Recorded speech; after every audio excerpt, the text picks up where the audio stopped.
Entonces, nuestro estudio de Paweł Florensky y nos vamos ya a concentrar el día de hoy en la estructura cruciforme de la oración. Estamos en la página 561. Al retomar esta estructura cruciforme de la oración, en efecto, Florensky va a distinguir que la oración tiene una forma cruciforme, o sea, la cruz, ¿no? Aparece la cruz como la estructura central de la oración. Entonces, en esta estructura cruciforme, Florensky identifica 5 partes o 5 elementos primordiales. El primero es la invocación inicial. Los está enumerando, ¿no? Ahorita los voy a ir explicando. El segundo es la referencia a la característica ontológica del ser divino, narración de algún suceso místico como fundamento de la petición. Ambos son el tipo de lo que el orante desea recibir.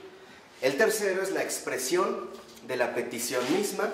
El cuarto, afirmación del nombre verdadero, la glorificación del nombre de la Trinidad, testimonio de la verdad del ser absoluto de Dios y de su poder. Y finalmente, en quinto lugar, el amén como vínculo místico, o sea, consentimiento de la libertad a la fuerza divina. Este es, en síntesis, los elementos que ahora nosotros vamos a ir estudiando precisamente de esta estructura cruciforme de la oración. Para empezar, lo primero que podemos ver es que la invocación inicial, o sea, con lo que nosotros comenzamos en la oración, es precisamente con una invocación. Esta invocación, lo dice hacia abajo al iniciar el último párrafo, que la invocación a Dios está ritmada en 3 planos. Comienza con la invocación inicial, continúa con la referencia al ser divino y culmina en la glorificación del misterio trinitario. Glorificación que es la plenitud de la relación cristiana con Dios, la confesión del organismo encarnado de todos los dogmas. Y dice el texto, toda la liturgia está articulada por la glorificación de la Trinidad, que inicia y culmina la oración, de modo que toda su estructura está formada por el ritmo de las fórmulas trinitarias. ¿Qué significa esto? Que nuestra invocación inicial no es otra cosa más que el inicio con la verdad y desde la verdad, cuando iniciamos en el nombre del Padre y del Hijo y del Espíritu Santo. Esa es la invocación inicial. ¿Qué quiere decir? Que no solo se trata de un simple gesto, por así decirlo, litúrgico, sino que más bien tiene que ver con que, a diferencia de otras situaciones religiosas, por así decirlo, nosotros comenzamos desde el inicio con la verdad. ¿Y cuál es la verdad plena? La confesión de la Trinidad, del Dios Trinidad, del Padre, del Hijo y del Espíritu Santo. Esto es muy importante porque significa que entonces nosotros en la oración de entrada iniciamos desde la verdad. No iniciamos desde nuestras propias perspectivas, anhelos o suposiciones humanas. Por ejemplo, que iniciáramos, oh Dios omnipotente, arquitecto supremo del universo, o con cualquier otro tipo de fórmula rara, ¿no? No, iniciamos de entrada con la invocación fundamental. O sea, ¿qué quiere decir? Que desde el principio lo que nos abre las puertas a la oración es precisamente la confirmación y presencia de la Trinidad misma. Así que la oración cristiana siempre va precedida por esta invocación inicial, en el nombre del Padre, del Hijo y del Espíritu Santo. Este es el comienzo. Esto es justamente lo que en tal sentido nos distingue de algún otro tipo de manifestaciones, como les había mencionado hace un momento, religiosas, ¿no? Que comenzaran con algún otro tipo de discurso. Nosotros no. Hay que decir por qué la estructura trinitaria es verdadera. En este caso, la estructura trinitaria es verdadera porque se ha manifestado precisamente a través de la encarnación del Verbo. No ha sido un invento divino. No fue algo que, por ejemplo, a los hombres se les ocurriera elaborar, decir o manifestar. Simple y sencillamente ha sido efecto de la misma revelación. De hecho, el que nosotros ahora reconozcamos la Trinidad divina no es más que efecto de la revelación que se llevó a cabo. Y esto es muy importante, les mencionaba hace un momento, porque con esta invocación inicial, esta confesión plena de la Trinidad, entonces nosotros ya iniciamos desde la objetividad. ¿En qué sentido? En el sentido de que la Trinidad no es un invento humano. No estamos comenzando desde nuestras propias perspectivas, apreciaciones o convicciones. No, estamos comenzando desde la revelación, o sea, desde la manifestación de la verdad. Y eso es justamente lo que a nosotros nos garantiza que vamos en el camino acertado, ¿no? Comenzamos con esta verdad que precisamente se ha manifestado. Y dice la 562, en los 3 últimos renglones, que es la mitad del primer párrafo, dice el libro: la oración es la encarnación de la verdad en el contenido concreto de la conciencia. Entonces, fíjense esto importante. La oración, lo que nosotros llevamos a cabo es, en un primer momento, la encarnación de la verdad. No quiere decir, por eso es lo que yo les decía, y esto creo que vale la pena mencionarlo. Cuando nosotros hablamos de la oración, estamos hablando, por supuesto, de la oración cristiana, estamos haciendo una referencia a la encarnación de la verdad. No es un discurso meramente devoto, sublime, bello o un discurso religioso elaborado. No, lo que hacemos en pocas palabras en la oración es permitir que la verdad se encarne en nosotros. Por eso es lo que les decía, con la simple invocación inicial, cuando nosotros decimos en el nombre del Padre y del Hijo y del Espíritu Santo, ya estamos nosotros apelando a esta objetividad. Y por lo tanto estamos comenzando desde la verdad, no desde lo que nosotros suponemos o queremos imponer. Por ello es que en la verdadera oración cristiana uno tiene precisamente acceso a esta encarnación de la verdad. Pero ¿en dónde se lleva a cabo esta encarnación? En los contenidos concretos de la conciencia.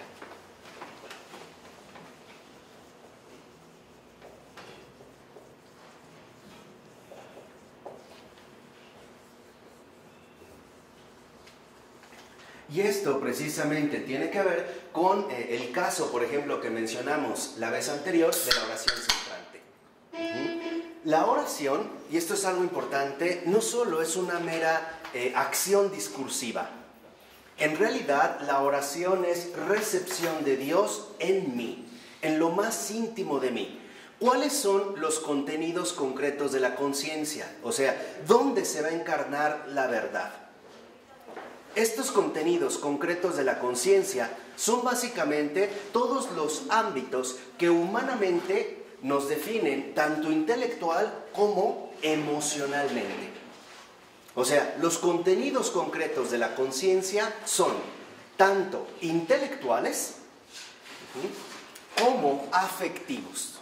Si por afectividad estamos entendiendo todo el ámbito amplio de las sensaciones y de las emociones. Esto significa que entonces la oración no es más que la entrada de Dios en mi vida, en lo más íntimo de mí. Es permitir que su presencia renueve toda mi estructura vivencial. Esta es la oración.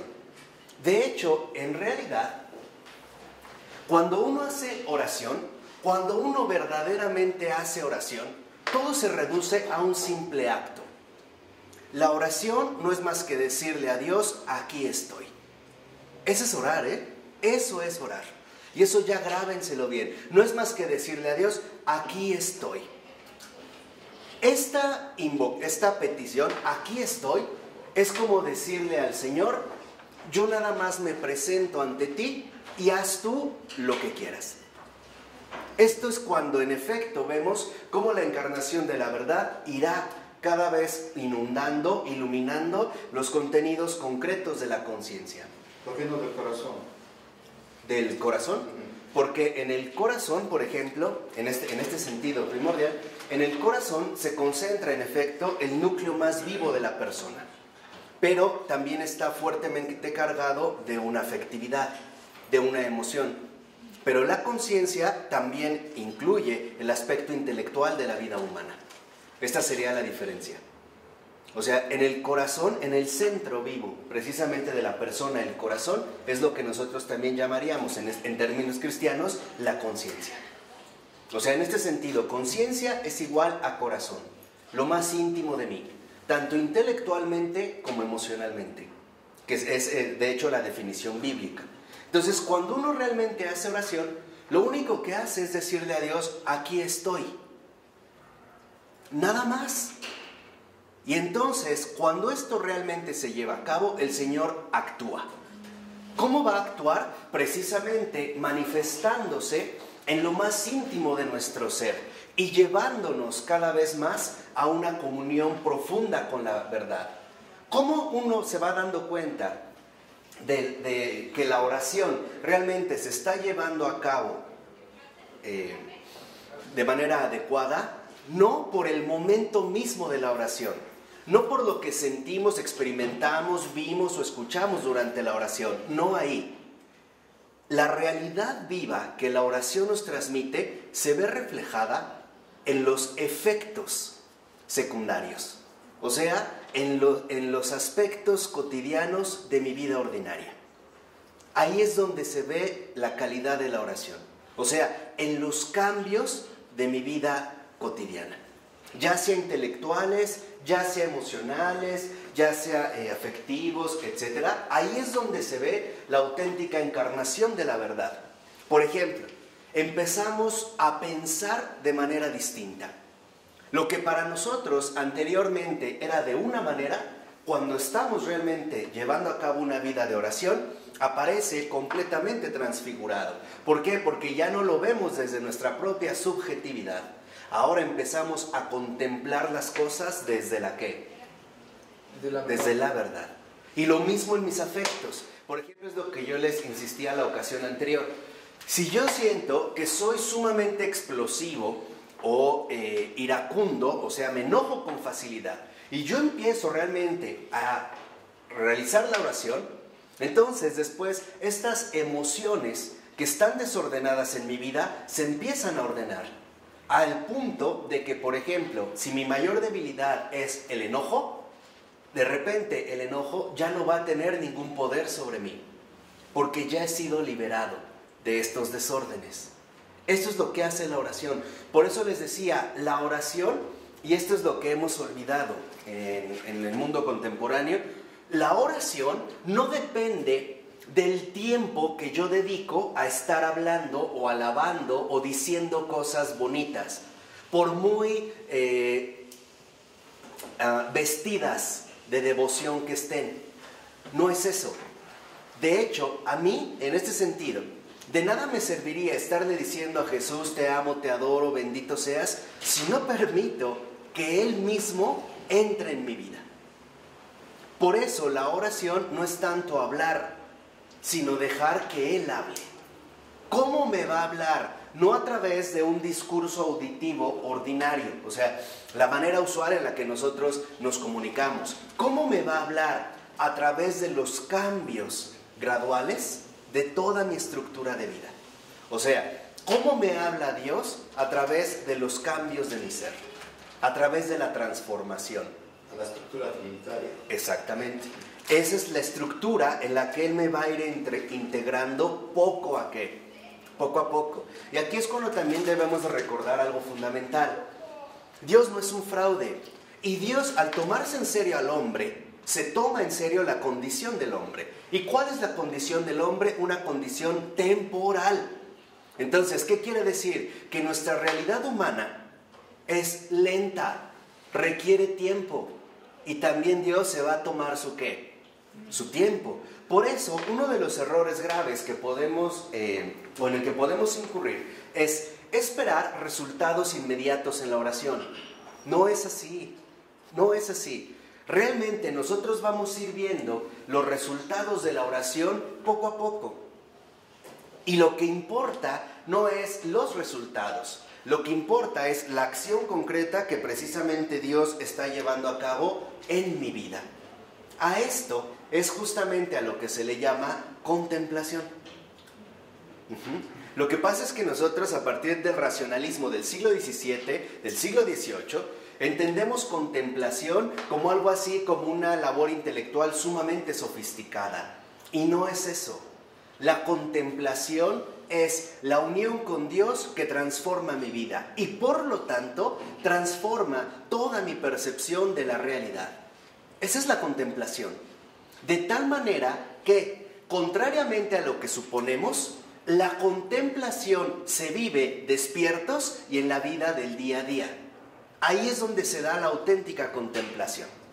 Y el terreno más claro para la contemplación se da entre las relaciones humanas. O sea, en el trato con el prójimo, en el trato con los demás. Y por lo tanto, si estamos hablando de relaciones humanas, en el trato también con uno mismo. Debemos de aprender también a tratarnos bien, no a tratarnos mal. Porque, como decía San Bernardo, ¿no? Le decía al Papa Eugenio, si tú eres bueno con los hombres, no te olvides que tú también eres un hombre. Y tiene razón. O sea, no podemos suponer que entonces todos bien, pero yo me maltrato. No es así, no es coherente con la realidad de la verdad. Entonces, estos contenidos concretos de la conciencia, que se ven transformados, transfigurados por la encarnación de la verdad que se lleva a cabo en la oración, es justamente lo que en los términos más tradicionales se llama contemplación. Veo las cosas de otra manera, siento las cosas de otra manera. Ya no estoy, vamos a decirlo así, apegado, ¿no?, a mis propios hábitos adquiridos a lo largo de mi vida, ni a mis rutinas emocionales. O sea, por algo me enojo, por algo luego me preocupo, por algo luego me desespero, por algo luego me deprimo. Ya no, ni tampoco por mis esquemas intelectuales. Nuestros esquemas intelectuales muchas veces establecen falsas asociaciones, y la prueba clara donde podemos darnos cuenta de estas falsas asociaciones intelectuales es en las consecuencias que traen consigo. Estas consecuencias básicamente las puedo reducir a una sola: la perturbación interior. Los pensamientos que me inquietan, cruzamos los cables, hacemos falsas conexiones y el resultado es una perturbación interior. O sea, nos preocupamos. Bueno, la contemplación nos libra de eso. Justamente la contemplación nos lleva a vivir lo que Jesús dijo: y la verdad os hará libres. Ya lo habíamos visto en un momento. ¿Libres de qué? De nuestra propia subjetividad. ¿Ok? Entonces, con la pura invocación inicial, nosotros lo que le estamos diciendo a Dios es: aquí estoy. Aquí estoy. ¿Para qué estoy aquí? No lo sé. Tú lo sabes. Pero yo aquí estoy. Y aquí estoy, y es donde entra lo más importante, porque no me estoy poniendo ante alguien desconocido, sino que me pongo en tus manos, que ante todo son manos de Padre. La oración no es más que decirle: aquí estoy, Padre bueno, Padre del cielo. De hecho, esa era la oración de Jesús. Y Él nos los compartió. Cuando los discípulos le dijeron: Señor, enséñanos a orar, era como decirle: Jesús, compártenos tu intimidad. Y Jesús dijo: cuando ustedes oren, digan: Padre nuestro, tal. Pero lo primero que dijo es: cuando ustedes oren, digan: Padre. Entonces, aquí nosotros podemos ver algo muy claro. ¿Cómo iniciaba la oración de Jesús? Padre. Y muchas veces Jesús ya no decía nada, se quedaba con esa palabra, Padre. Ya no estaba haciendo discursos, ya no estaba elaborando pensamientos o movimientos afectivos. La oración de Jesús era Padre. Y a través de esta palabra, de esta comunión, de esta llenarse de la presencia del Padre, alcanzar el verdadero descanso del alma. Esa es la oración. Lo que pasa es que Jesús se retira a orar porque en efecto la oración es la base de su misión terrenal. Es la manera de, como verdadero hombre, mantenerse en esta comunión profunda dentro de la realidad humana con el Padre. Pero la comunión de Jesús, y esa es la comunión cristiana, no es que no se dé con los apóstoles o los discípulos. Lo que pasa es que la comunión de Jesús íntima, personal, ahora se va a transferir a la convivencia con los apóstoles y los discípulos. ¿Dónde se da la oración pública de Jesús? En todas sus enseñanzas. En lo que dice, en lo que no dice, cómo se comporta, cómo piensa, qué hace. Ahí está orando con ellos. Lo que pasa es que a veces podemos suponer que la oración es como una especie de método cuadrado. No, no es así. Muchas veces Jesús decía Padre y ahí se podía quedar horas en los brazos del Padre. Y nosotros es lo que estamos llamados a vivir. Por eso a veces vemos cómo Jesús podía pasar noches enteras orando. Pero no es esta oración donde creemos que se está esforzando, no. Es simple y sencillamente, ¿no? Encontrar el abrazo del Padre. Es encontrar el abrazo del Padre. Por eso es que les decía, la verdadera oración, lo que a mí me dice, o más bien a lo que me lleva, es a permitir que Dios cambie mi vida. Estos cambios se van a ver reflejados justamente en la contemplación. Por ello, lo que nosotros tenemos que darnos cuenta es que en la oración cristiana nosotros no nos estamos dirigiendo a un Dios desconocido, a un ser supremo, al arquitecto del universo, al uno, ¿no? Gnóstico de ahí. No, nos estamos dirigiendo a un Dios conocido, que a pesar de que esto no lo agote, para nosotros sí tiene un conocimiento concreto. Sabemos que es Padre, Hijo y Espíritu Santo. O sea, ¿qué quiere decir? Que en nuestra oración, de entrada, también hay una familiaridad. No nos estamos dirigiendo hacia un extraño, Se trata de un Dios conocido. Y esto es justamente en lo que insiste Florensky. Si se van al punto 131, a partir del cuarto renglón, el texto habla de este Dios conocido. Y dice Florensky, la fórmula trinitaria es el testimonio de la verdad. Quédense con esto, ¿por qué? Porque les decía, cuando en la invocación inicial nosotros decimos, en el nombre del Padre y del Hijo y del Espíritu Santo, ahí estamos dando testimonio de la verdad. Eso ya es un testimonio.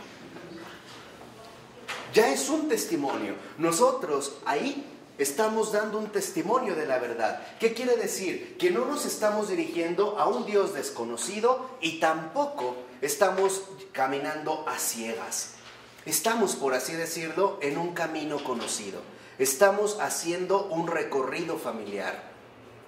Estamos dando este testimonio. Y dice, y por eso, la proclamación de que nosotros conocemos a quien imploramos, conocemos el absoluto de Dios y por eso lo reconocemos como la fuente de toda fuerza.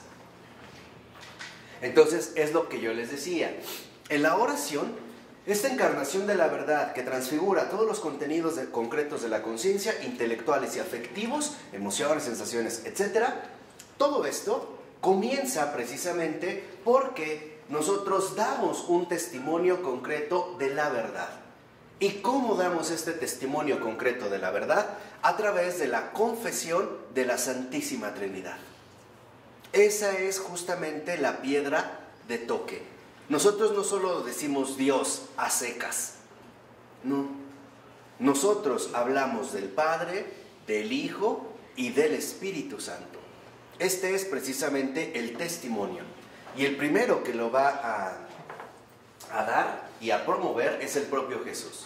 Vayan y bauticen a todos, ¿no?, en el nombre del Padre y del Hijo y del Espíritu Santo. O sea, ahí es donde nosotros vemos esta indicación. ¿Qué quiere decir? Que se supone que cada vez que nosotros nos persignamos, hacemos la señal de la cruz, en teoría deberíamos de saber a quién nos estamos refiriendo. En teoría, al menos, deberíamos tener claro con quién nos estamos relacionando. Y entonces deberíamos de tener claro que nos estamos relacionando con Dios Padre, con el Padre bueno, que ha enviado a su Hijo para rescatarme a mí. y también ha enviado a su Espíritu para acompañarme a lo largo de toda mi vida. Este es, digamos, el primer paso central, ¿no? Por ello, cuando se habla de este nombre, del nombre divino, dice Florensky lo siguiente en la página 563, en la primera cita. Dice Florensky: en el nombre del Padre, del Hijo y del Espíritu Santo, en este único nombre divino ya está contenida toda la serie de las ulteriores afirmaciones de que a su triunicidad, como absoluta realidad de ser y absoluto sentido verdad, le conviene y corresponde la gloria, el dominio, la fuerza, etc. Todos los atributos ontológicos. O sea, todo lo que nosotros podemos decir de Dios está contenido en este nombre. Todo. Este nombre del Padre, del Hijo y del Espíritu Santo contiene todo, absolutamente todo. Ese es como el núcleo, ese es el resumen de toda la verdad. Por eso nosotros incluso podríamos decir algo extraordinario. ¿Y qué es la verdad? El Padre, el Hijo y el Espíritu Santo. Toda la verdad se resume en esto: el Padre, el Hijo y el Espíritu Santo. Tan es así que nosotros a lo largo de estas clases, si algo precisamente hemos descubierto, es la presencia trinitaria en todas las cosas. O sea, la esencia profunda de todas las cosas. O dicho de otra manera, la verdad no es más que la Trinidad en todas las cosas. La esencia de las cosas es la Trinidad. Y todo lo que nosotros podemos decir está resumido en este nombre divino, en este nombre único: Padre, Hijo y Espíritu Santo. Esa es como la condensación. Si nosotros empezamos a indagar en cualquier ámbito, indagamos a fondo, veremos que en efecto el fundamento de todas las cosas es el Padre, el Hijo y el Espíritu Santo. Esa es la verdad. Lo que pasa es que lo estamos mencionando de manera resumida. ¿De acuerdo? Que es lo que nosotros hemos estado descubriendo poco a poco, también a lo largo de estas clases. Que en último término, la verdad no es más que la triunidad. El Dios trino y uno. Esa es la verdad. Y esta verdad es justamente la que sostiene y abarca todas las cosas. Por eso dice en el siguiente renglón Florensky: aquí se recibe el tema fundamental de toda la liturgia cristiana, la glorificación trinitaria, y en la confesión de esta verdad superior se apoya el orante, sabiendo que él mismo será verdadero y fuerte solo por el contacto espiritual con la verdad y la fuerza. Entonces fíjense, ¿de dónde viene la fortaleza cristiana? De la Trinidad, del testimonio que da.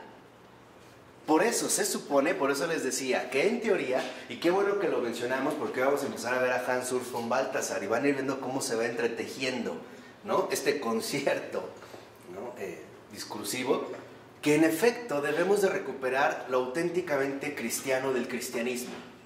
Y lo verdaderamente cristiano del cristianismo es esta verdad: el Padre, el Hijo y el Espíritu Santo. De tal manera que entonces, cuando nosotros hacemos esta invocación, es porque consideramos, creemos, aceptamos que toda nuestra vida está sostenida en esta única verdad. O dicho de otra manera, que fuera de esta verdad, todo es error y tinieblas. No es luz. Y de ahí es entonces donde obtengo toda mi fortaleza. Por eso debemos de hacer mucha conciencia, o sea, concentrarnos plenamente en la invocación. Porque este es el principio de toda nuestra vida cristiana. ¿Dónde está la verdad en el martirio? ¿La verdad en el martirio? La verdad en el martirio se resume precisamente en que el que acepta el martirio está aceptando la voluntad del Padre. ¿Cómo? Uniéndose a la pasión del Hijo. Y en este sentido también involucrándose con la obra santificadora del Espíritu Santo. Lo que le da realmente valor al martirio, y escuchen, esta es la diferencia con otros héroes, es que el verdadero mártir derrama su sangre en el nombre del Padre y del Hijo y del Espíritu Santo. Este es, digamos, de raíz, esto es lo que hace el martirio. No es lo mismo que alguien, por ejemplo, hiciera una huelga de hambre por acabar con la injusticia social en México o en cualquier otro país. No. Lo que realmente le da la calidad de mártir, de testimonio, es que el mártir lo hace apoyado firmemente en la verdad. Y al hacerlo apoyado en la verdad, o sea, en el nombre del Padre y del Hijo y del Espíritu Santo, lo va a hacer también unido a la glorificación que esto conlleva. ¿Y cómo se descubre la verdad en la enfermedad? En la enfermedad, precisamente reconocer cuál es, vamos a decirlo así, el significado que esta situación complicada, sufriente o dolorosa, Dios ha preparado para mí con vistas a un bien mayor. O sea, entender en pocas palabras en la enfermedad hacia dónde me está dirigiendo el Padre, el Hijo y el Espíritu Santo. ¿Qué es lo que están esperando obtener de mí? O incluso, ¿qué es lo que van a extraer de mí? Porque muchas veces puede ser algo que se espera que demos. Si no lo damos, a veces se lo va a sacar. En una piedra. La verdad en una piedra. Por eso incluso también en una piedra se ve el testimonio de que esta piedra no es un mero producto casualmente formado, sino que en el caso de una piedra hay un sello concreto donde esta piedra existe por el Padre, el Hijo y el Espíritu Santo. ¿Y cuál es el testimonio, por ejemplo, de toda la creación natural, de todo lo creado? La belleza.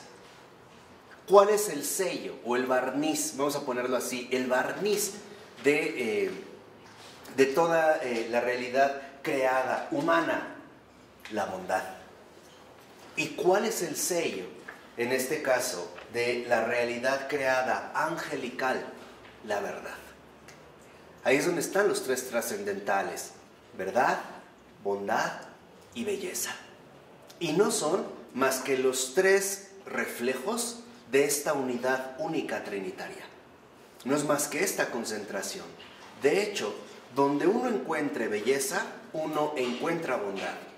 Y donde uno encuentra la bondad, ahí uno encontró la verdad. No están desligadas, ¿no? Y están finalmente también en este sentido unificadas. Por eso dice a continuación, ahora, después que ya hemos analizado la invocación, vamos a ver qué pasa con la petición. ¿Qué es lo que realmente ocurre en la petición? Dicho muy brevemente, nosotros suponemos que la petición consiste precisamente en pedirle algo a Dios, ¿no? Le pido por mi trabajo, mis hijos, mi familia, mi negocio, mi salud, no sé. No, esa no es la verdadera petición. Acuérdense lo que el propio Señor nos dijo: busquen primero el reino de Dios y todo lo demás se les dará ¿qué? Por añadidura. Bueno, ¿en qué consiste la petición? En síntesis, la petición consiste en que pasemos de la subjetividad de mí a Él. O sea, a la objetividad. Esa es la petición en la oración. La petición concreta de la oración es salir de mí mismo para descansar, para encontrarme, para comulgar con Él. O sea, asumir la verdadera estructura de la vida, que es la que hemos insistido muchas veces. Primero, ¿quién? No, primero Él. Después tú. Y al último, yo. Entonces, si lo ven, en nuestro mundo habitual,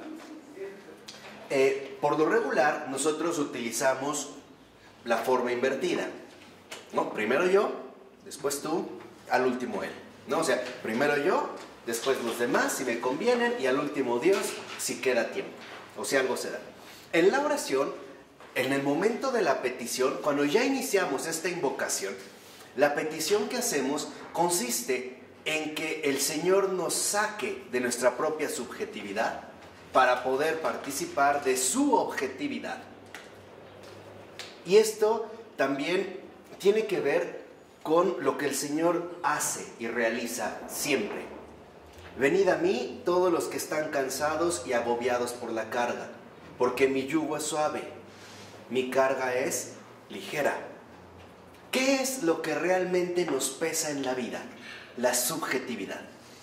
Mis modos, mis pensamientos enfermizos, desordenados, obsesivos, mis rutinas emocionales que qué daño me hacen y que incluso llegan hasta perturbar mi organismo, el colon. Piensen hoy, ¿no?, en tanta colitis, que no es más que un reflejo de una alteración nerviosa. Y eso es por no tener una vida de oración. El estrés, la depresión, todo esto se cura. ¿Cómo se cura? Pasando de la subjetividad a la objetividad. Así que aquí podemos entrever justamente de lo que el Señor nos está hablando. Mi yugo es suave, mi carga es ligera. Cuando uno realmente realiza esta petición, el primer signo claro que vamos a tener se llama descanso. Descanso de mi subjetividad. De hecho, también es lo que a veces hacemos a la manera de un desahogo. Traigo muchos problemas, preocupaciones, voy, me hinco con Dios, lloro y le digo todo. ¿Por qué me desahogo? A ver, piensen un poquito. ¿Por qué realmente sí me ayuda? ¿Por qué me desahoga? Porque le estás entregando todo a Dios. Ok. Estás confiando en él, ¿no? Por el agobio. Lo saqué. Pero no lo saqué así como un vómito. Lo que realmente me alivia no es que lo saqué, sino que todo esto que traía se lo entregué ¿a quién? A Él. Ese es el alivio. Porque si no, lo mismo podría hacer con un árbol, ¿no? O con una hamburguesa. O sea, podría dedicarme a hablarle a la hamburguesa, entonces ya vomité, ¿no? Interioridad y ya me aliviané. No es suficiente. Eso es a veces lo que les falta, por ejemplo, a las terapias verbales. Ahora entiendes por qué. Eso es justo lo que a veces les falta a las terapias verbales. ¿Por qué? Porque cuando nada más se trata, por ejemplo, a la manera psicoanalítica, y de veras ya estudié a Freud, tengo un curso, no, tienen que ir, de verdad, yo creo que hasta ahorita va a ser lo mejor que voy a dar. Así, católicamente, filosóficamente, ¿no? Pero en estas terapias donde vas y hablas, por supuesto que hay una liberación verbal, pero no te da un verdadero alivio. ¿Por qué? Porque finalmente lo que te da el alivio en la petición no es que lo sacaste, sino que Él lo recibió. Y si Él lo recibió, entonces, ¿cómo deberías quedar? Tranquilo, Y en paz. No es lo mismo hablar y ya, ¿no? Vomitar y listo. Es como si alguien trajera una infección en el estómago y vomita. Se siente un poco mejor, pero después vuelve ¿a qué? A vomitar. No, cuando esto se entrega a Él, esto ya no vuelve. Esto Él realmente lo toma en sus manos. Por eso, en esta petición, lo primero que deberíamos obtener es descanso. ¿Qué pasa? Porque no es más que ir y exprimir una herida llena de pus para que salga la pus, pero no sanar. Después se vuelve a infectar. ¿Y entonces qué tengo que hacer? Volver a exprimir y luego volver a exprimir. Imagínate eso años. Y en situaciones complicadas. Este es lo que me parece a mí los graves riesgos que en efecto se conllevan. Por eso debemos de entender que en esta petición se trata de que nosotros salgamos del psiquismo. O sea, que lo que le pedimos a Dios es que nos libere de nuestra propia subjetividad psicológica, con todas sus cargas afectivas, emocionales. ¿Para qué? Para que sea no mi subjetividad psicológica, sino su objetividad ontológica, que es real, que es Dios vivo y verdadero, la que sostenga toda mi existencia. esta es la enorme diferencia. Esta es la diferencia entre una terapia y una confesión. Por eso es que cuando uno realmente hace una buena confesión, uno se siente un profundo alivio. En una terapia uno se siente, claro, de cierta manera, algo mejor, pero no completamente mejor. Porque no teníamos este sostén en la subjetividad. Por eso dice al iniciar este párrafo, que es muy importante. Dice, tomada en sí misma, la petición, como expresión de los deseos del orante, no es una actividad cultual. O sea, el culto realmente no contempla los deseos del orante. Esta no es una actividad cultual, porque dice, aunque precisamente de ella parte el impulso psicológico y el motivo interno de la oración, es nuestra presión subjetiva, la presión de nuestro deseo o de nuestro rechazo de que se haga realidad o que no suceda tal o cual cosa. O sea, debemos distinguir la petición de la mera exigencia subjetiva del deseo. Aquí me voy a detener un poco para que les quede claro o muy claro lo que estoy diciendo. Cuando hoy nosotros oímos hablar de petición, lo primero que suponemos es, tú ve y dile a Dios lo que quieres y lo que te pasa y dile y bla, bla, bla, ¿no? Y así entendemos la petición. Bueno, no. Esta petición no es precisamente más que un aspecto humanamente subjetivo. O sea, toda la necesidad de expresar nuestros deseos. Y esto es importante, pero no es la raíz de mi petición. ¿Por qué? Porque si yo me quedo aferrado a mis propios deseos, exigencias, peticiones, o sea, lo que yo quiero o no quiero, entonces significa que sigo estancado en mi propia subjetividad. No sé si se dan cuenta. Y ahí no puedo crecer. Yo realmente voy a trascender cuando paso de mí a Él. Cuando mi petición ya no es el cumplimiento o el no cumplimiento de mis deseos. En pocas palabras, la petición no depende de lo que yo quiero. Esa no es la petición. La verdadera petición consiste en que yo me pongo en manos de Él. Entonces, no debemos confundir el ámbito enteramente psicológico con el ámbito objetivo u ontológico, o sea, de Él.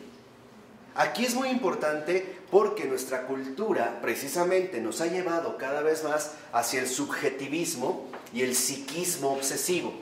Por ejemplo, llegamos a pensar que Dios es bueno porque me ha dado todo lo que le he pedido. Pero en realidad, cuando yo digo esto, no estoy viendo que Dios es bueno. Lo que pasa es que me siento complacido en mi propia subjetividad. ¿Por qué? Porque en último término recibí lo que ¿qué? Lo que pedí. Esta no es alabanza, aguas. Esta no es una alabanza. ¿Por qué? Porque en último término está sostenida en el amor propio, en la autocomplacencia. A las personas que dicen que Dios les ha dado todo y de repente Dios les quitara todo, entrarían en una crisis terrible. Todo el mundo se les viene abajo. En realidad no es que el mundo se les vino abajo. Su ego es el que se ve ofendido, se ve herido, se ve lastimado. ¿Y cuál es la respuesta psicológica a esta situación? Primero, considerar que Dios ya no los ama. Segundo, considerar que han hecho algo malo y por eso Dios está enojado o los ha castigado o algo así. Vienen las falsas asociaciones psicológicas. O en último término, considerar que entonces Dios no es tan bueno como ellos pensaban. ¿Sí queda claro? Entonces, el verdadero acto del culto, de la petición, es salir de mi subjetividad para ir a su presencia, o sea, a esa objetividad. ¿qué es importante aquí? ¿Y cómo se va a manejar esta subjetividad que en efecto no podemos anular? Muy sencillo. Cuando nosotros estamos en presencia de Dios y de repente vienen movimientos interiores, intelectuales, emocionales, o en este caso en concreto, me nace pedir algo, lo voy a pedir, pero no me voy a quedar en lo que pedí. Simplemente es como hacer una carta y la voy a ¿qué? A enviar. Como antiguamente se hacía, uno escribía una carta y la ponía en el buzón y ya. Pero no me quedaba con la carta todo el tiempo, ¿sí? No, ¿verdad? ¿O sí? No estaba con la carta. Sí, esa es mi carta y esto quiere, no sé qué. Y esto. Pues suéltala. ¿No?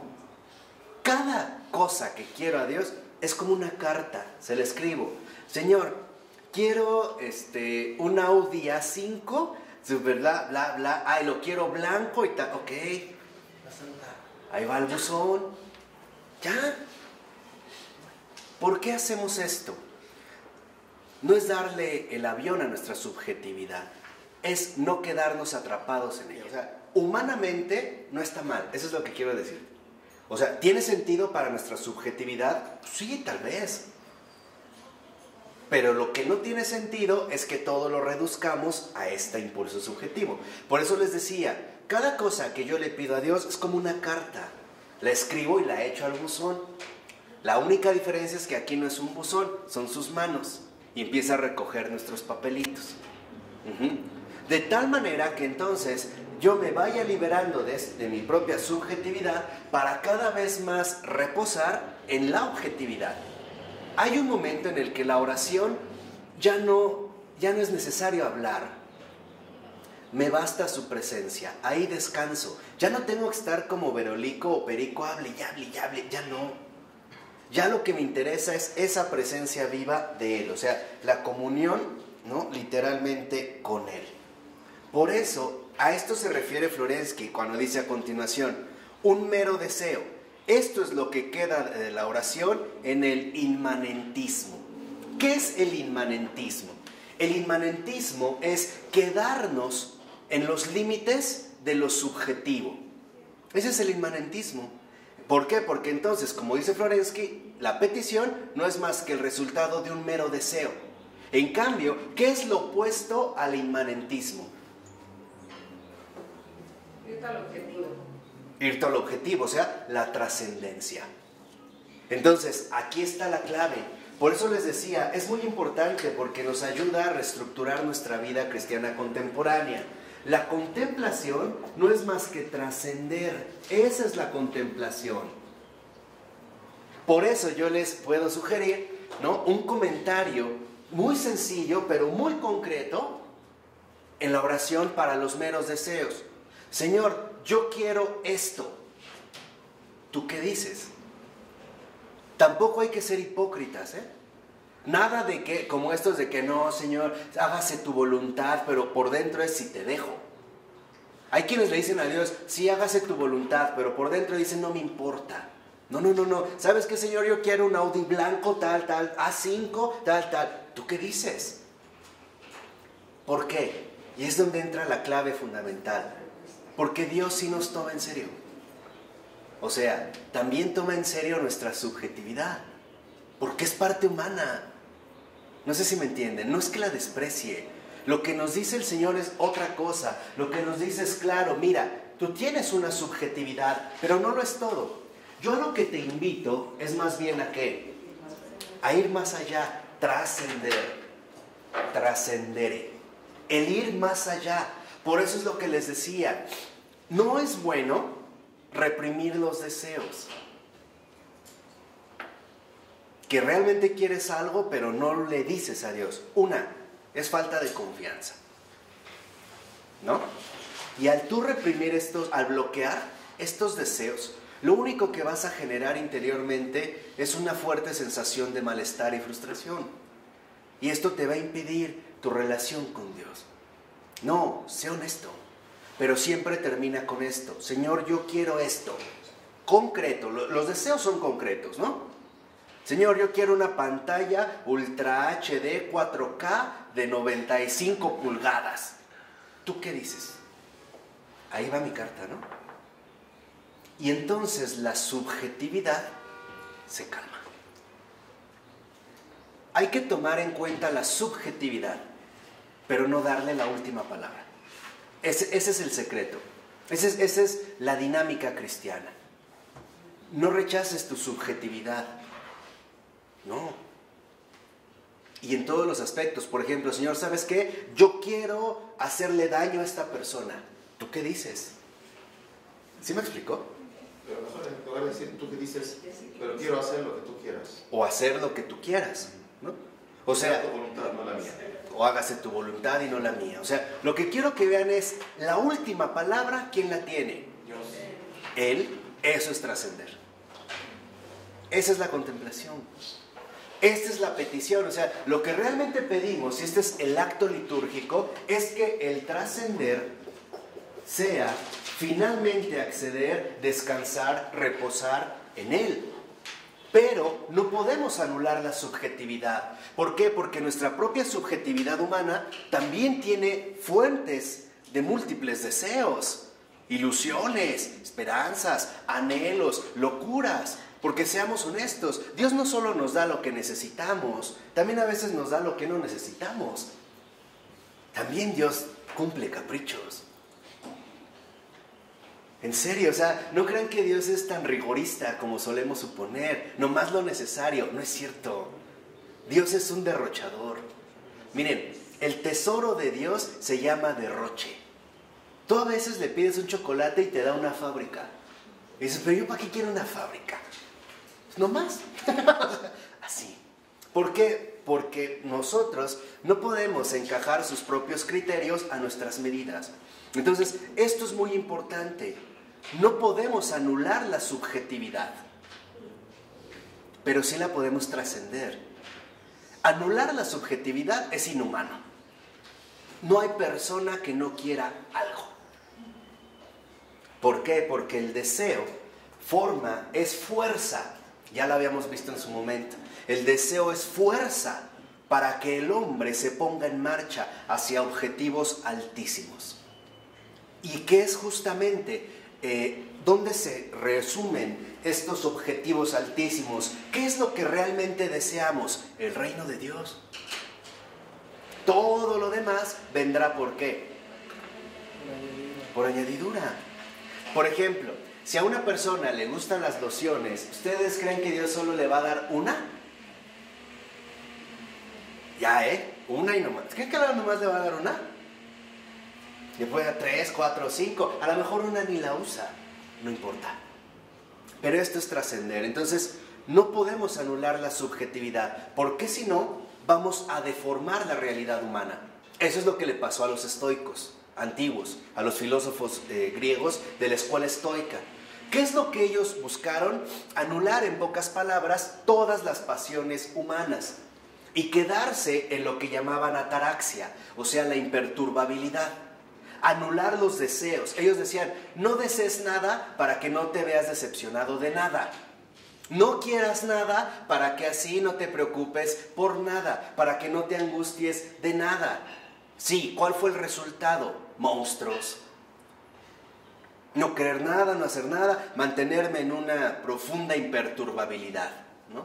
Entonces, ¿qué pasa si de repente, y el ejemplo es muy concreto, si a una persona, y pasó con Séneca, conocido, le manda una carta diciéndole que en una situación social grave habían matado a su esposa y a sus hijos. Y Séneca le dice, ¿y por qué lloras como un niño? Tú sigue adelante, eso no estuvo en tus manos, realiza tu vida ordinaria, como si nada hubiera ¿qué? Pasado. Y esto deforma la realidad humana. No, lo que Dios quiere es que nuestro deseo no sea mediocre, sino que sea un deseo infinito. ¿De acuerdo? Este es el semper mayor de San Ignacio. Dios no quiere cosas pequeñas, quiere cosas enormes, inmensas, desafiantes, así tal cual, riesgosas, impresionantes, que solo Él tiene pensado. Entonces, El trascender significa que nuestra subjetividad no sea anulada, que sea potencializada al máximo. No que quitemos el deseo, sino que tengamos un deseo infinito como Él. No, por ejemplo, que nos quedemos limitados a las cosas, sino que más bien nos apeguemos al que da todas las cosas. Finalmente, la libertad. Sí, claro. Este es justo, ¿no?, a lo que va el punto, porque los estoicos hablaban de una libertad. El hombre es libre cuando no tiene pasiones que lo desordenen o lo apeguen a las cosas. Pero en realidad eso no es ser libre, eso es ser inhumano. Lo importante es que nuestro deseo se dirija no a la simple vida, sino a la vida eterna. Y aquí vemos cómo las cosas toman sentido. Por ejemplo, está bien vivir socialmente, humanamente cómodo. Sí. Sí, claro, pero no lo es todo. Lo importante es que vivas en un palacio o en una choza, tu deseo sea la vida eterna. Esto es lo importante, o sea, que el deseo se convierta en un deseo de vida eterna. Eso es lo que el Señor nos decía: busquen primero el reino, ¿qué? De Dios. Y todo lo demás se les dará por añadidura. Escucha esto, por añadidura, o sea, no tienes ni que pedirlo. ¿Se dan cuenta la diferencia?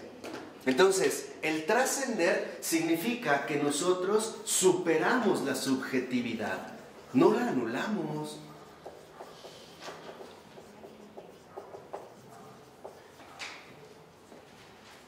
¿Para qué?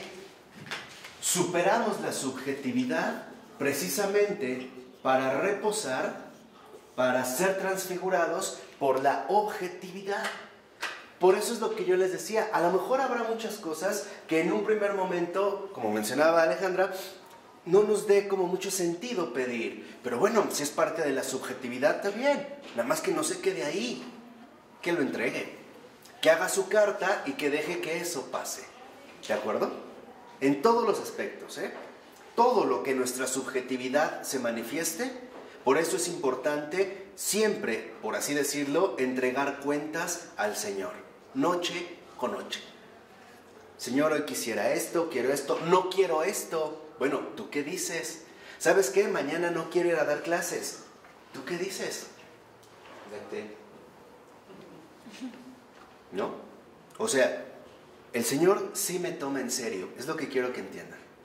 Porque si no, nos vamos a volver un montón de hipócritas que buscan luchar consigo mismos y lo único que hacen es desgarrarse interiormente, ¿no? Es que yo quiero mi pantalla, pero ¿cómo le voy a pedir a Dios, que es tan sublime, algo tan material, tan mundano? No sean fariseos, no sean hipócritas.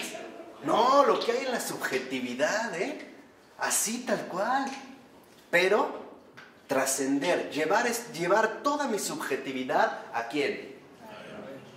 Todo a Él. Señor, quiero tomarme un whisky. ¿Tú qué dices? Y cuando empezamos a detectar, a ordenar la subjetividad, a llevarla, a dejar que se encarne la verdad, a que se transfiguren los contenidos concretos de la conciencia, ¿qué creen? Empezamos a detectar los verdaderos deseos que de hecho Dios ha puesto en mi corazón. Un mártir, el deseo que tiene no es de él. Es un deseo que Dios le ha puesto en su corazón y por eso es que lo puede realizar. Por eso es como muy importante, a la manera de un ejercicio espiritual, que si tenemos un cierto deseo de algo, ¿no?, le digamos: Señor, ¿tú qué dices? O si lo vemos como muy aferrado, decir: te lo entrego, pero de verdad quítamelo. Y si persiste y persiste, quítamelo. Y si persiste, quítamelo. ¿Para qué? Para que en efecto no nos veamos enredados en la propia subjetividad y no alcancemos la trascendencia. ¿Por qué? Porque la objetividad es libertad, tanto intelectual como emocional. Esta es la libertad de los hijos de Dios. ¿Se acuerdan? Bienaventurados los puros de corazón, porque ellos verán a Dios. Y en último término, aquí llegamos al punto central. ¿Por qué purificamos la subjetividad? ¿Por qué la vamos trascendiendo poco a poco? Porque el único deseo esencial de cualquier corazón humano es ver a Dios. De cualquiera, ¿eh? De cualquiera. Quien lo vio y sobre todo lo vivió muy bien fue Agustín. Que dijo: Señor, ¿no? Nos hiciste para ti. Y nuestro corazón estará inquieto hasta que no te volvamos a encontrar a ti. Esto es justamente, ¿no?, lo que nosotros vamos viviendo en nuestra vida ordinaria. Cuando nosotros vamos, por así decirlo, purificando la subjetividad, trascendiendo la subjetividad, llega un momento en el que el corazón del hombre solo exclama una cosa: es a ti a quien quiero. Tú eres lo único que quiero. Hasta llegar a este punto central, ¿no? Tú eres mi deseo. Tú eres todo lo que quiero. Es más, hasta llegaremos a decir: si no eres tú, no quiero nada. O tú, o nada. ¿Se acuerdan cómo Tadeo Florensky proponía esta disyuntiva? ¿No? O él, o nada. ¿No? Aquí es cuando vamos viendo entonces la purificación precisamente de la subjetividad. Por eso lo que dice Florensky a continuación es muy importante. Si solo me quedo en mi subjetividad, en lo que quiero, bla, bla, bla, dice: este elemento subjetivo por sí mismo, escucha, no es oración ni un acto religioso, sino expresión de la voz de los estados psicológicos dados. O sea, no es más que la insistencia de los apegos que ha desarrollado mi propia subjetividad. Por eso les decía que este planteamiento de la subjetividad es central. Y eso es lo que yo quiero explicar desde la perspectiva católica, porque tenemos cuentas pendientes, no hemos hecho la tarea en 2 siglos, y tenemos que ajustar estas cuentas para hablar de la subjetividad. Y el guía, o lo que vamos a tomar como guía, es precisamente Freud. Ahora, lo importante aquí es que nosotros no nos quedemos atrapados en los propios deseos subjetivos. Dijimos, no los vamos a negar, los vamos a trascender, ¿no? Los vamos a trascender. ¿Por qué? Porque cuando nosotros nos tomamos en serio a nosotros mismos, Dios se manifiesta claramente. Porque se da cuenta que no estamos jugando. ¿Se acuerdan cuando vio a este israelita de una sola pieza? Que llega en el Evangelio, un israelita dice: este es un israelita de una sola pieza, íntegro. Esta es la integridad. Entonces, nada de errores extraños donde o bien ocultamos la subjetividad, pero nos revolcamos como cerdos en la subjetividad, y nada tampoco de que no quiero nada de subjetividad y todo es pura objetividad. No es así. Creo que dijo en la que no hay doblez. De una sola pieza, no hay doblez. ¿Qué quiere decir? Que para esta persona la subjetividad también se trascendía en Dios. Esa era su petición. Y ese es el tipo de cristiano que el Señor quiere para estos días. Nada de dobleces. Nada de doblez. O sea, nada de que según me dirijo a Él, pero doblo mi corazón, ¿no? Como que lo enrollo, lo doblo hacia mí, quedándome atorado en mi propia subjetividad. No. Ante el Señor se saca todas las cosas. Y aquí es donde entra el gran desafío. Esta es la prueba de la fe. Incluso lo más oscuro del alma.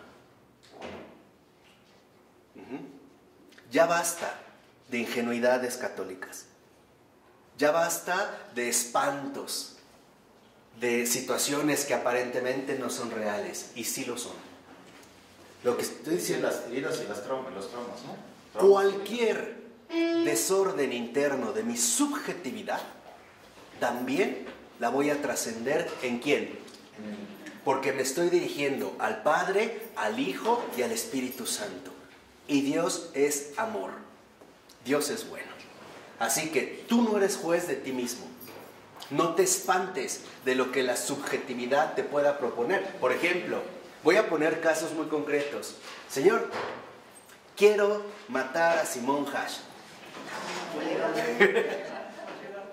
Así, casos bien concretos. Señor, ¿sabes qué? Quiero ver pornografía. Señor, quiero tener relaciones sexuales con mi cuñada. Y estoy hablando de cosas bien concretas. Nada de silencios. Y esto, bueno, porque veo que sus oídos son muy finos. Pero podríamos mencionar cosas más graves. Es la única manera de liberar la subjetividad. ¿Por qué la oración es un acto de fe? Porque me lleva a confiar en la bondad de Dios. ¿Sí se entiende? Sí. Con Dios nada de dobleces, nada de máscaras. Con Dios tal y como es. Ni más, ni menos. Porque cuando nosotros somos totalmente honestos, entonces se abren las puertas de la misericordia. No desconfiemos de Dios.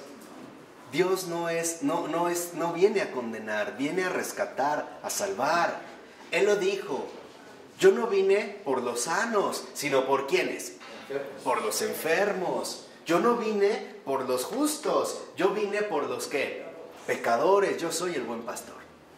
Ahí está la figura central. O sea, cuando nosotros realmente vamos purificando la subjetividad, vamos realmente a vivir en este trascender la fe, la esperanza y la caridad.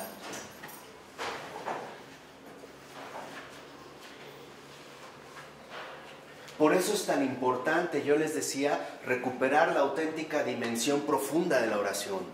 Porque si es un acto de fe, de esperanza y de caridad, totalmente honestos, transparentes, intelectualmente, afectivamente, todo a Él, todo trascenderlo a Él. ¿Por qué? Porque cuando lo vamos trascendiendo, en efecto nosotros vamos ahora formando parte de la objetividad. Y cuando estamos en la objetividad, ahora las cosas cambian, porque ya somos libres de esto que nos acecha.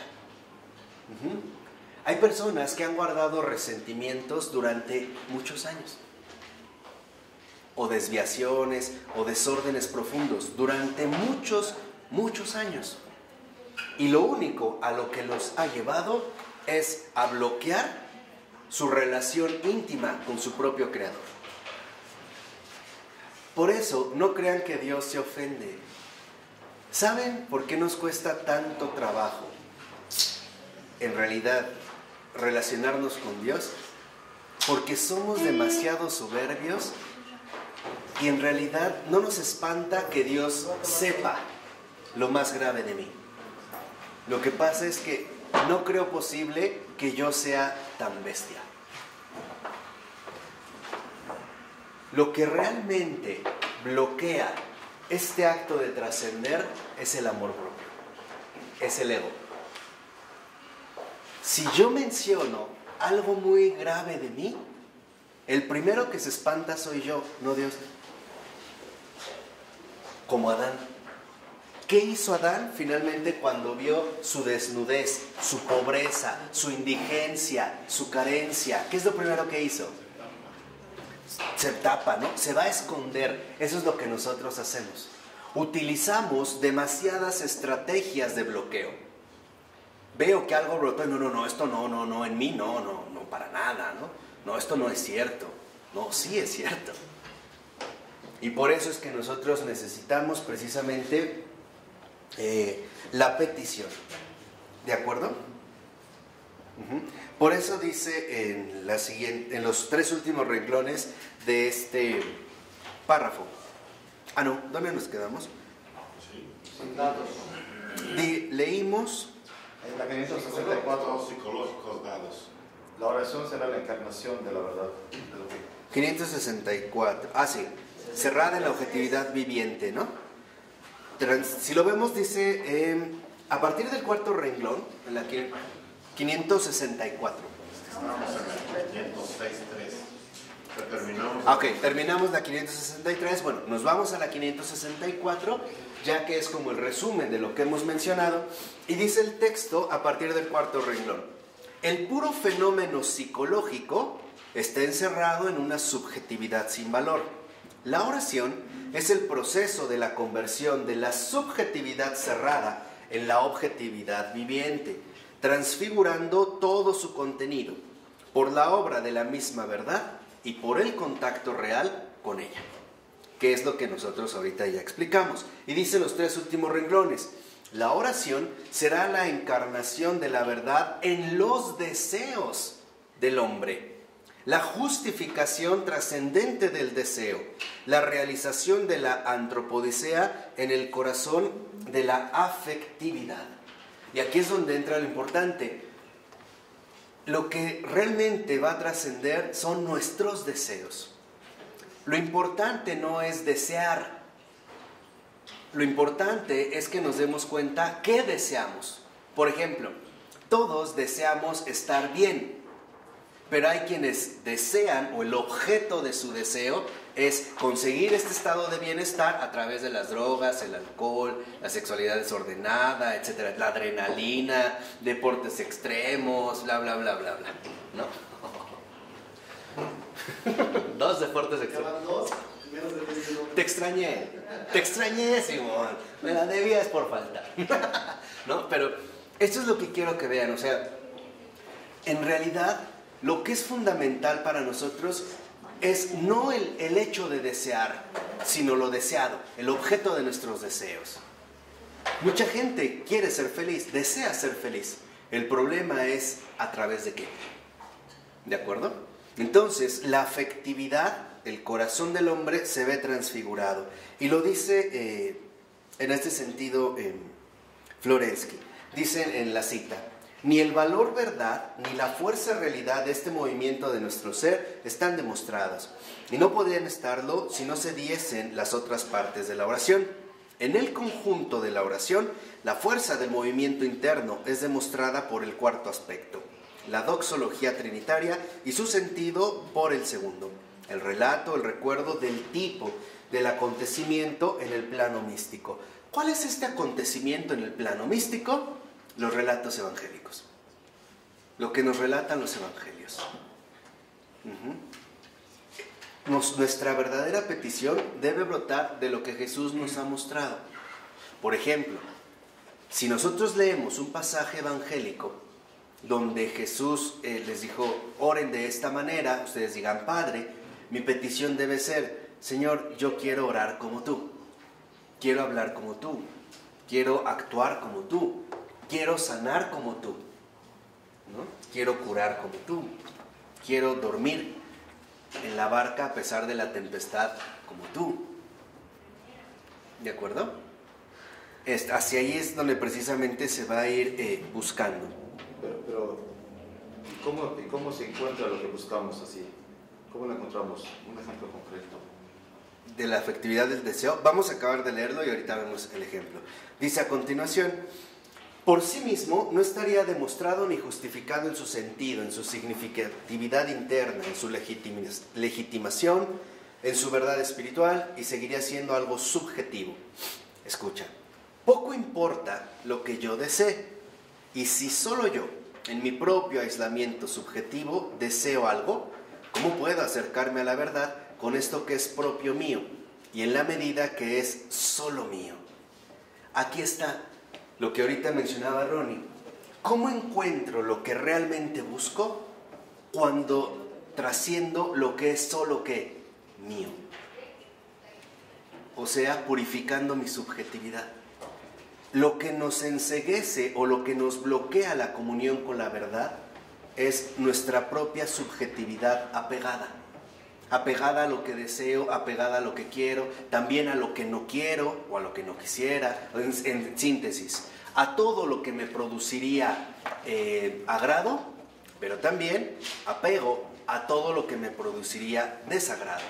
Y en pocas palabras, a mis propios miedos, a mis propias limitaciones.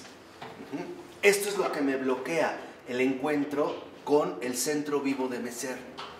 Pero, por lo mismo, hemos olvidado algo extraordinario, que por ejemplo, si mal no recuerdo, Santa Teresa de Lisieux lo tenía muy claro. Cuando uno encuentra en su vida la voluntad de Dios, o sea, la presencia de Dios, y uno la cumple, es lo que más felices nos podría hacer. Así fuera que te mataran a pedradas, si esa es la voluntad de Dios, lo harías con una alegría indescriptible. Si fuera a cuidar gente leprosa, lo harías con una alegría indescriptible. A pesar de que te cuesta. Ah, no, sí, claro. Pero encontrarías el sentido profundo de tu vida. De hecho, hay una belleza. Esta belleza es la presencia de Dios. Sí. Así que aquí vemos esta dinámica o este proceso. Superamos la subjetividad que podríamos resumir en lo mío, para obtener la libertad de ¿qué? ¿Y cuál sería el paralelismo? Lo mío para alcanzar ¿qué? Lo tuyo. Lo tuyo. Estamos en una relación personal, ¿no? Lo tuyo. No estamos hablando de algo enteramente desconocido, dijimos. Estamos hablando con un desconocido. Entonces, superamos lo que representa lo mío, o lo que constituye lo mío, lo acepto, pero lo quiero superar precisamente ¿por qué? Lo tuyo. A veces se dan varias indicaciones así medio sutiles cuando una persona después de muchos años dice: "Ay, a mí me hubiera encantado estudiar tal cosa o hacer tal cosa", y empiezan a generar una especie de nostalgia, ¿no? Algo no encontraron, algo ahí como que quedó de alguna manera desfasado. Es pasar entonces de lo mío a lo tuyo, ¿de acuerdo? Y este es el camino de la purificación, trascender lo mío a lo tuyo. Si una persona astutamente dijera: no, es que yo realmente quiero lo tuyo, no lo recibe, porque si el Señor me da lo suyo, ¿qué me va a impedir agarrarlo? Lo mío. Te voy a poner un ejemplo muy sencillo. Si una persona lleva llenas las manos de cosas que agarró, ¿puede agarrar algo más? No puede. Por eso, todo lo que hay en mí, lo mío, mis manos llenas, mi corazón lleno de tantas cosas, deseos, ilusiones, esperanzas, bochornos, vergüenzas, resentimientos, corajes, odios, etcétera, etcétera, etcétera. Todo lo mío se lo voy a dar a Él. Y a cambio, no solo me voy a vaciar, también en el mismo gesto estoy dispuesto a recibir. Y por lo tanto, me vacío de lo mío, sí, pero lo hago para llenarme de lo tuyo. Por eso les decía, la oración es decir: aquí estoy. Aquí estoy. Todo lo mío es ¿qué? Tuyo. Y lo tuyo es ahora mío. Estructura trinitaria. Esto es justamente lo que se da, ¿no? Padre, tú me has dado todo, ¿no? Todo lo mío es tuyo. Es esto. Eso es lo que les decía, es donde se ve precisamente esta estructura. Por eso, si lo ven en los dos últimos renglones, hace una referencia interesante y dice: el deseo, apoyándose en su propio esquema metafísico ya manifestado, entra él mismo en la constitución de la verdad. Y entonces ya no se me puede reprochar que el deseo es mío. Ahora es mío y de la verdad. O sea, ya no es un deseo que únicamente está detenido en la subjetividad. Es un deseo mío, claro, pero es también de la verdad. ¿no? Ahí se está dando la unificación. La figura de mi ser. Exacto. Y dice, por la realización de la verdad deseada, yo no estoy de ningún modo obligado a afligirme, según Kant. Para Kant, incluso el cumplimiento del deber se tenía que llevar a cabo, aunque eso implicara algún tipo de aflicción. O sea, lastimarme. Dice, por el contrario, puedo y debo, según el apóstol, alegrarme en la verdad. Y esto es lo que yo les decía. Un rasgo central de que hemos recibido lo de Dios, de que ya no vivimos en lo mío, en la subjetividad, sino que ahora estamos en lo tuyo, de Él, de esta objetividad, es la alegría. Porque el Señor nos lo dijo, mi yugo es ¿qué? Suave, mi carga es ligera. Este es el gesto de la alegría, ¿no? El vivir desde lo tuyo. Yo quería que explicaras, lo indicaste, pero en el tipo, aquí dice, cuando mi deseo es sometido al tipo, ¿quién es el tipo? El tipo es Jesús. O sea, se está refiriendo precisamente a lo que decía, a estos contenidos concretos que se nos han transmitido a través de los evangelios. La vida de Jesús, ahí está el tipo. O sea, no parto de cero, inventando qué es lo que quiero recibir, sino que más bien me concentro en el tipo que se me ha ofrecido, ¿no? Que es Jesús, en toda su complejidad. Por eso dice a continuación, un impulso psicológico fue mi deseo, pero en el fundamento ontológico de lo subjetivo se mostró como objetivo. En este fundamento de lo que se quiere es la idea creadora divina sobre la creación. O sea, la trascendencia, el trascender. ¿Qué es lo que Dios quiere crear en mi deseo? Un deseo mayor. El cielo. Un deseo inmenso, un deseo, que es lo que yo les había comentado, un deseo infinito. Por eso, fíjense, lo dice muy bien, 2, 4, como 7 renglones antes de que acabe esta cita. Esta cita es muy importante. Dice Florensky, es hora de comprender. Fíjense cómo él también habla de ya, es hora.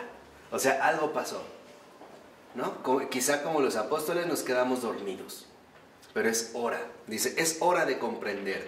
En la oración y por la oración no nos contraponemos a Dios, sino que nos aproximamos a Él y nos unimos con Él. O sea, en la oración la subjetividad y la objetividad no están en lucha.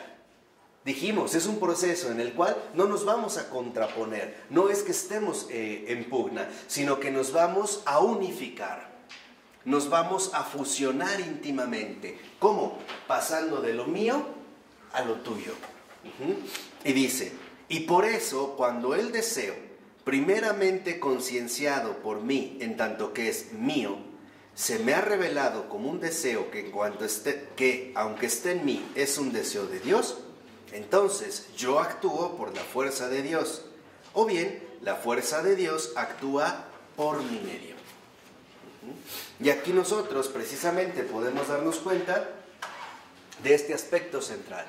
En la petición nosotros lo que buscamos es trascender la subjetividad, de tal manera que estos deseos que mi subjetividad va generando y que es imposible no tener o anular, se conviertan entonces en estos deseos de Él. De tal manera que entonces yo no me vea abrumado por si este deseo subjetivo se cumple o no, sino que más bien yo me vea sostenido precisamente por lo que Él va a realizar. Por ello, en la 566 dice en el punto 133, en ese primer párrafo, 3 renglones antes de que acabe. Dice, la invocación es en primer lugar el reconocimiento de la propia creaturalidad abierta al fundamento trascendente. Y lo dice muy bien en la siguiente cita. Dice, invocando, nombrando a Dios, descubrimos por un acto de voluntad nuestro propio aislamiento ante aquel que es nombrado. Nos afirmamos a nosotros mismos como ser relativo, trascendemos nuestra mirada hacia más arriba de nosotros, rechazamos el encerramiento en la propia subjetividad. Cada vez que nosotros mencionamos el nombre, del Padre, del Hijo y del Espíritu Santo, nos ponemos en el lugar que nos corresponde, en el lugar como criaturas, y aparte necesitadas de esta presencia divina, ¿no? Necesitadas de la verdad. Y dice, la invocación, y eso es lo más importante, significa mi reconocimiento de que no soy yo el único que existe, que no soy yo el fundamento último de todo ser. O sea, en la invocación, precisamente lo que nos ayuda es a darnos cuenta, a reconocer plenamente, con plena conciencia, de que no soy yo lo único, sino que estoy apelando, estoy invocando a algo más. Y es aquí donde entra el punto central. La invocación en realidad no es un acto intelectual, no es repetir unas palabras con cierta conciencia intelectual. La invocación es un acto de la voluntad, es querer, en pocas palabras, es deseo, es desear, que lo dice en los últimos renglones. En segundo lugar, la invocación es verdaderamente un acto ontológico de salida de sí mismo, la entrega de la voluntad, que da acceso a la fe y al mismo conocimiento divino, en un contacto real y no solo emocional con el tú. Ese otro que no soy yo.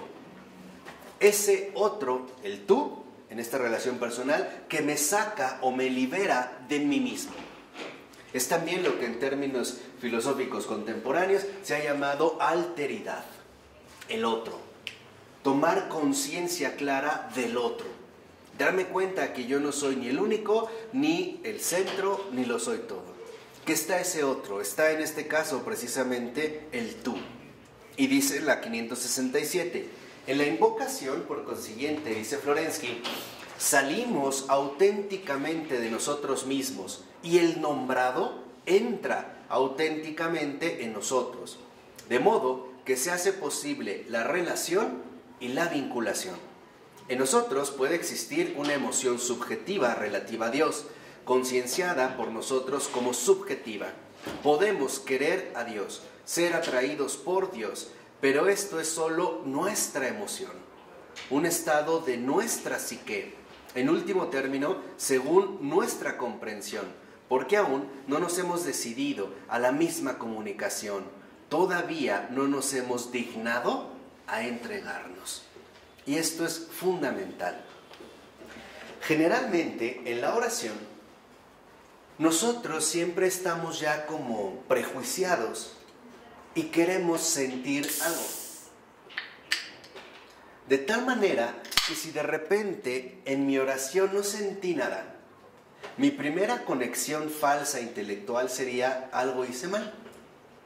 No sentí nada, no pasó nada, no escuché nada, no vi nada, nada.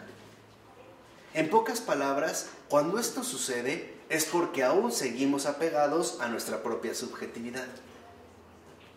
No sé si esto queda claro. Esperaríamos, ¿no?, las reacciones emocionales, intelectuales, afectivas a las que estamos acostumbrados. Y al no tener esta respuesta, en efecto, sentiríamos que algo salió mal, cuando la verdad es todo lo contrario. Lo importante no es lo que yo siento, lo importante es la entrega que yo realizo. Si yo le estoy diciendo a Dios, aquí estoy, ¿yo le voy a decir qué debo sentir o cómo Él debe tratarme a mí? ¿No? Él sabrá cómo disponer de este acto voluntario de entrega. Esa es la oración. Por eso les decía desde un principio que es un acto voluntario de entrega. Y Él, no yo, determinará de qué manera dispondrá de este acto. De tal manera que en la oración no tengo por qué esperar ni sensaciones grandiosas, ni cuestiones espectaculares, ni visiones, ni locuciones, no. yo sé que este acto voluntario de entrega se vive en pura fe, en pura esperanza y en pura caridad. O sea, en verdadera ¿qué? Entrega. Ejemplo, me puse a hacer mi oración y no sentí nada. ¿Qué? ¿Por eso no fue oración? No. Ese es tu criterio. Esa es tu subjetividad. Hay personas, fíjate, aquí ocurre lo contrario. Hay personas que consideran que se hicieron oración y sintieron fervor y no sé qué tanto, casi veían a los ángeles, fue una oración extraordinaria. Mienten, no oraron, se engañaron. Estaban revolcándose en su propia subjetividad exaltada. No estaban dirigiendo su atención hacia Dios, la estaban dirigiendo hacia sí mismos. La oración pura es cuando, a pesar de que no siento nada, no vi nada, no escuché nada, no pensé nada, sigo tranquilo. Esa es la oración, esa es la oración pura, ¿eh? Esa es la pura oración, esa es la pura fe.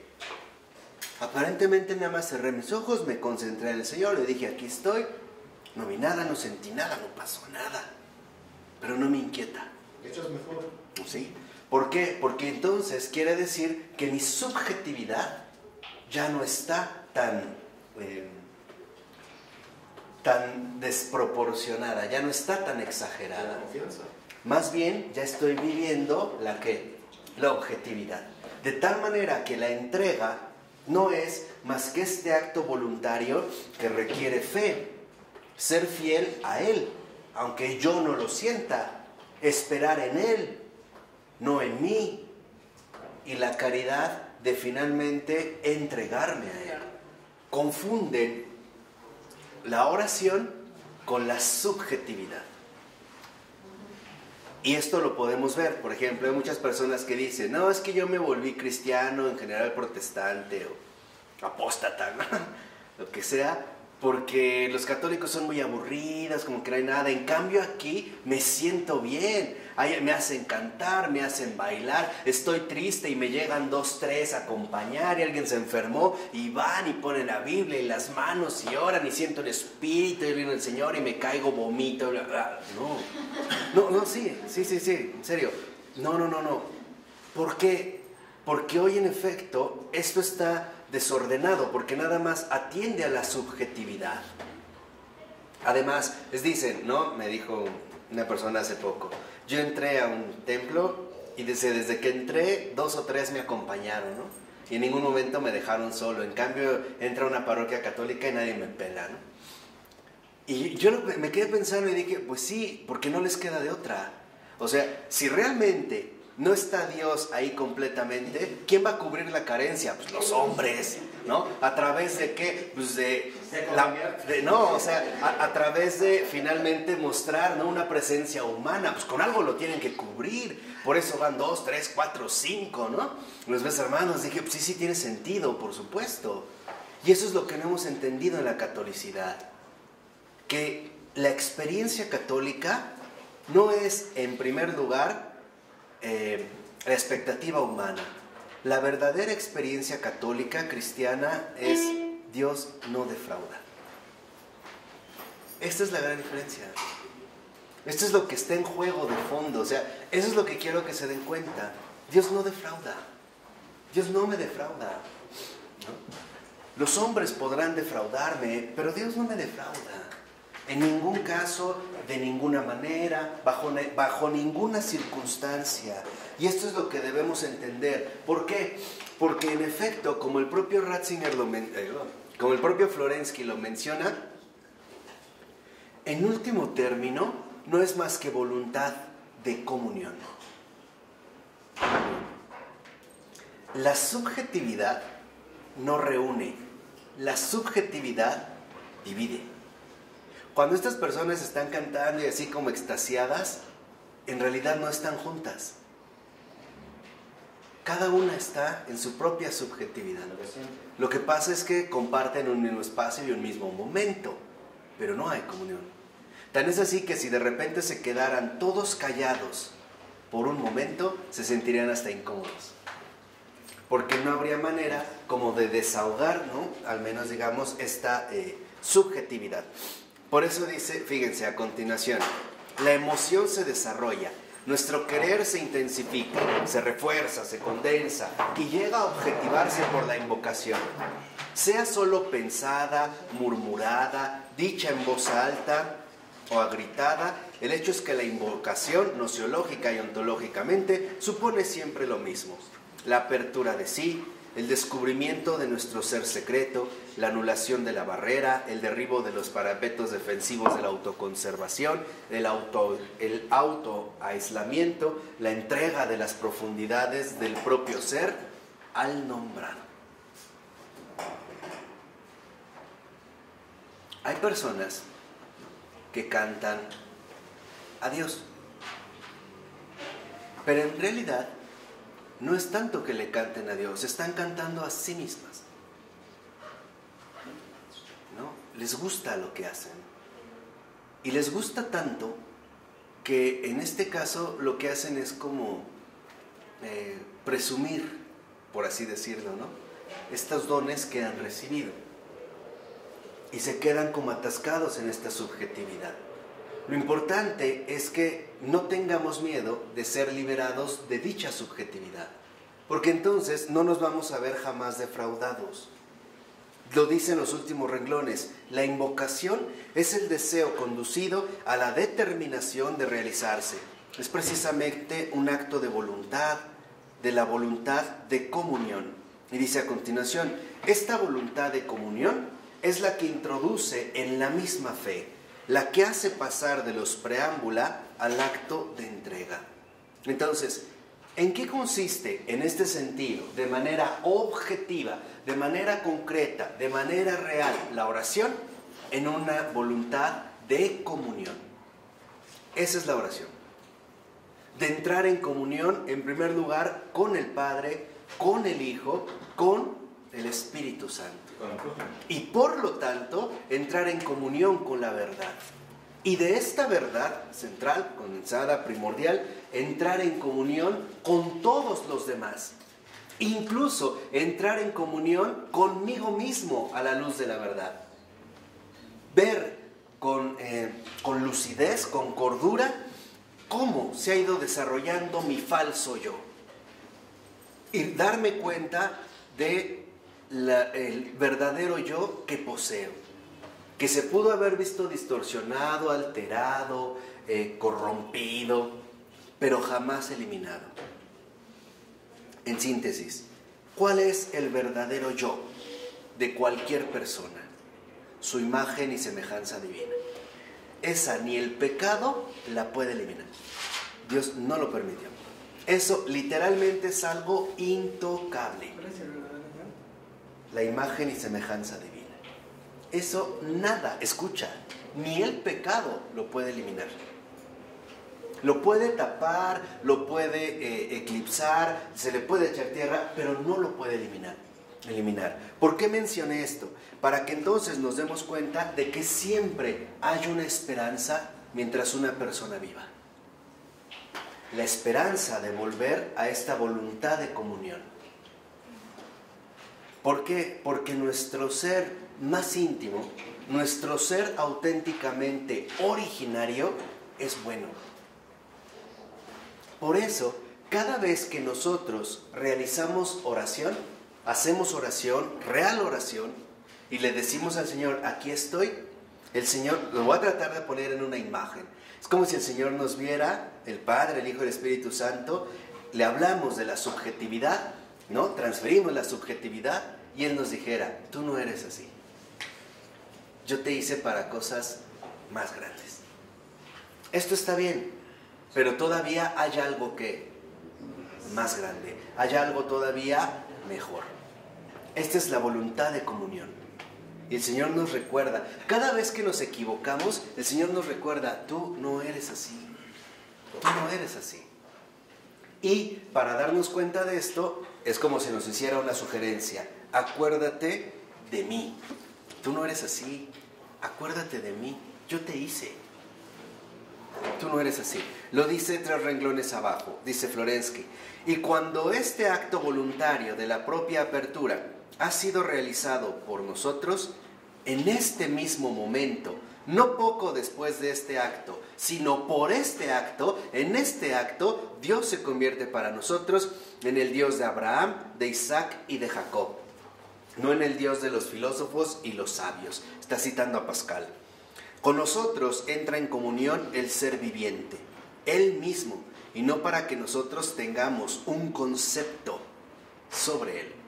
En pocas palabras, la oración, en tanto voluntad de comunión, nos conduce a una experiencia de Dios. Es el conocimiento de Dios en carne propia. No es un concepto, no es una idea. Es el conocimiento de Dios en carne propia. La experiencia viva de su presencia.